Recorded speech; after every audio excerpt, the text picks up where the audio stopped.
तर छत्रपती संभाजीनगरमध्ये भाजपा आणि शिवसेना उद्धव बाळासाहेब ठाकरे गट आमने सामने आले। आदित्य ठाकरे यांच्या संभाजीनगर दौऱ्याला भाजपाने विरोध केला। यावेळेस भाजपा आणि शिवसेना उद्धव बाळासाहेब ठाकरे गटाचे कार्यकर्ते हे आमने सामने आले। यावेळेस भाजपाकडून आदित्य ठाकरे यांच्या दौऱ्याला विरोध करण्यात आला। त्यानंतर या ठिकाणी मोठ्या प्रमाणात गोंधळ सुद्धा झाला होता।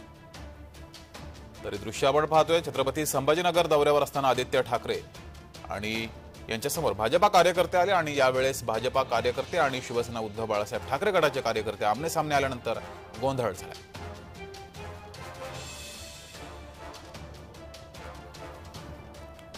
तर एकीकडे छत्रपती संभाजीनगरमध्ये मराठा आंदोलकांनी आदित्य ठाकरे यांचा ताफा अडवला होता, तर दुसरीकडे भाजपा आणि शिवसेना उद्धव बाळासाहेब ठाकरे गटाचे कार्यकर्ते हे आमने सामने आले, त्यामुळे मोठा गोंधळ झाला होता।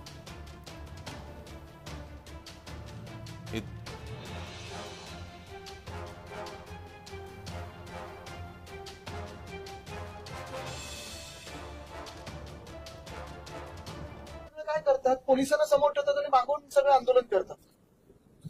भित्रतच सगळे लोक। तुम्हाला एक मिनिट सांगतो, सगळ्यात महत्वाची गोष्ट हीच आहे की आम्ही आंदोलन एका घटनेच्या विरोधात केलं होतं, राजकीय नव्हतं। आणि प्रधानमंत्री महोदयांकडे ज्यांच्याकडे देशाची जबाबदारी आहे त्यांना जाब विचारायला केलं होतं। आज आमच्या हातात काय, द्या सरकार, मग आम्ही दाखवतो कायदा कसा असतो। शक्ती कायदा आम्ही पारित करून दाखवलेला। पण मूळ गोष्ट हीच आहे की परत मी सांगेन, ही निवडणूक आहे, लढाई नाही। तर त्या समोरच्या पक्षाने हे लक्षात ठेवून तसं वागा। पूर्णपणे पंतप्रधानांचा आदर ठेवून आम्ही आंदोलन केलं, अनादर करून नाही केलेलं। आणि भारतीय जनता पार्टी ज्या पद्धतीनं आंदोलन करत होती, व्यक्तिगत हेतून करत होती, आणि शिवसैनिकांना राग आला। शिवसैनिक घुसले, शिवसैनिकाला जे करायचं त्यांनी केलं।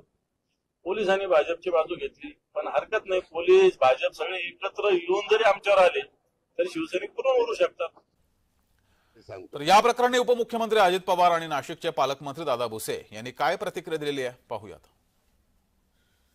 मी तुम्हाला कितीतरी सांगतो, ते कोणीतरी कुठेतरी आंदोलन करणार आणि ह्यांनी याच्या बाहेर, आता तुझ्या बाहेर कोणी आंदोलन करून तू विचारशील माझ्या बाहेर याचं आंदोलन झालं, मला त्याच्याशी काही घेणं देणं नाहीये।